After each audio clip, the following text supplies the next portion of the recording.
Bonjour à tous, aujourd'hui je vais vous proposer un tour mathématique automatique vraiment très intéressant. Vous allez voir, la méthode est vraiment incroyable. Donc pour ce faire, vous demandez au spectateur de prendre 13 cartes au hasard. 3, 4, 5, 6, 7, 8, 9, 10, 11, 12, 13. Vous demandez au spectateur de prendre un dé invisible, de jeter le dé, et imaginons, vous lui dites, si vous arrivez sur un 3, vous allez prendre 3 cartes que vous allez éliminer, et vous allez mémoriser la troisième carte à partir du dessus du jeu. Donc vous mémoriserez l'as de cœur. Donc le spectateur a 13 cartes, il peut mélanger. Vous lui demandez de jeter le dé, bien sûr, vous ne pouvez pas savoir sur quelle face il va arriver. Imaginons il fait 4. Donc il va enlever 4, il va les déposer sur le reste des cartes. Vous demandez de le déposer sur le reste des cartes. Et il va regarder la quatrième. Donc il va mémoriser l'as de cœur. Mais nous, on ne peut pas savoir. D'autant plus qu'on a le dos tourné du début à la fin. D'accord? Vous ne regardez jamais ce qui va se passer.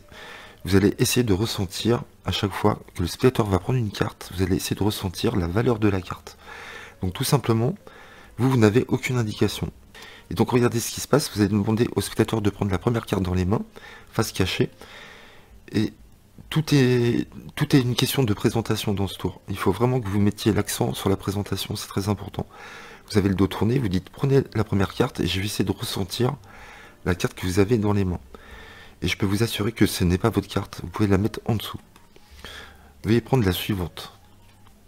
Prenez-la dans les mains, je vais essayer de ressentir la carte. Et vous dites je ne ressens rien, veuillez la mettre en dessous.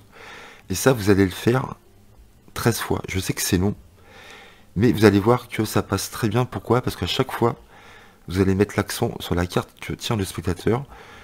Vous prenez un petit temps d'arrêt, et vous vous dites, je ne pense pas que la carte que vous tenez dans la main soit votre carte, d'accord?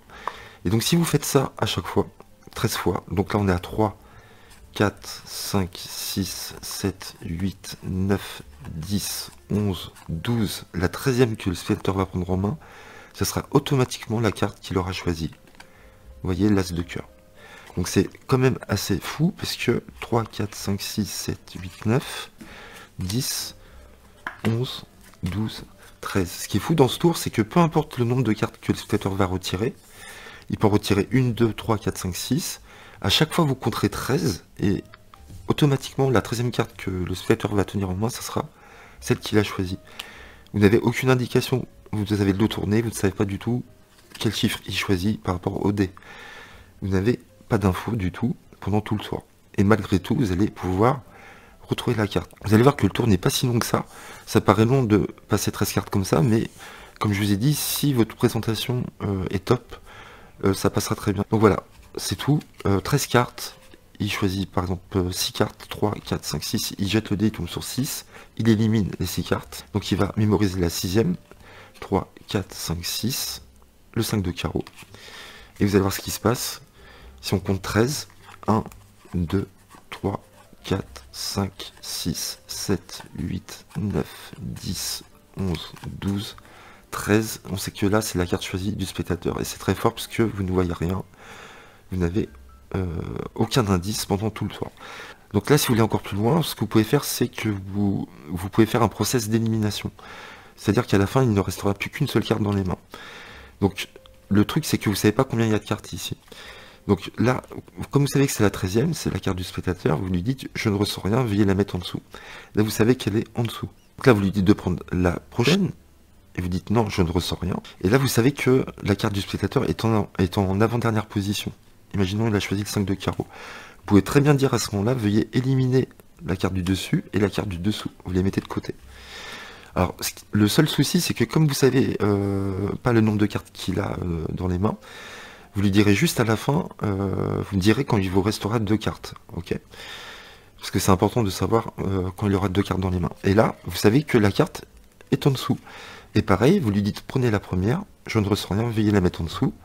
Si vous voulez, encore vous pouvez dire prenez celle du dessus, mettez-la en dessous, je ne ressens rien.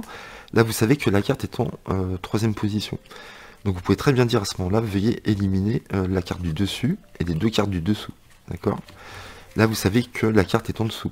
Et là, il reste 2 cartes. Et là, le spectateur vous dit, il me reste 2 cartes. Vous savez qu'elle est en dessous. Et donc là, vous lui dites de prendre la première, de la mettre en dessous parce que vous ne ressentez rien.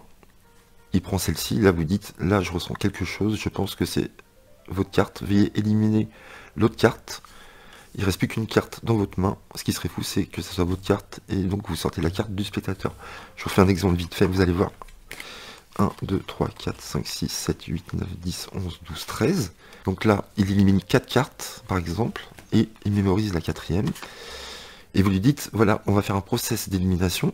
Donc là, il passe les 13 cartes. 1, 2, 3, 4, 5, 6, 7, 8, 9, 10, 11, 12, 13.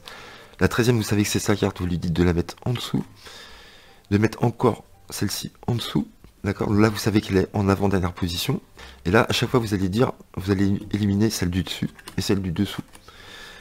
Et par contre, vous me direz, quand il vous restera 2 cartes dans les mains, vous me le direz. Pareil, vous prenez celle du dessus, vous dites non, je sens pas, mettez-la en dessous. Là, vous dites, vous allez éliminer encore celle du dessus, celle d'en dessous. Vous avez vu, votre carte, à chaque fois, elle reste en dessous, tout le temps. Pareil, là vous dites, je ne ressens rien, veuillez la mettre en dessous. Veuillez éliminer celle du dessus et celle du dessous. Vous pouvez passer 2 cartes après celle-là. Comme ça, vous éliminez les 2 cartes du dessous et une au-dessus, ou 2 au-dessus. Là, vous savez pas combien il reste de cartes, hein, d'accord? Donc là, pareil, il prend la carte, il la met en dessous. Et là, ce qui est génial, bah là, c'est bien parce qu'il reste 3 cartes. Alors quand il reste 3 cartes, si vous dites, je vais l'éliminer, vous allez éliminer celle du dessous ou celle du dessus, ben, il reste une seule carte. Donc là, il va vous dire qu'il reste une seule carte, et donc forcément, vous saurez que c'est sa carte. Voilà. Ah, j'avais pas pensé à ça, donc ça c'est très bien aussi. Donc je pense que c'est bien de rajouter ce processus d'élimination pour qu'il ne reste plus qu'une seule carte, même si c'est un petit peu long au début. Voilà. Ou alors vous pouvez arrêter à la fin de la première phase. Donc voilà, c'est un super principe que je connaissais pas, que je trouve excellent. Je vous dis à bientôt, j'espère que vous avez aimé cette méthode, ce principe qui est assez fou quand même. Je vous dis à bientôt, n'hésitez pas à liker, à commenter et à vous abonner à ma chaîne. À très vite, merci, bye bye.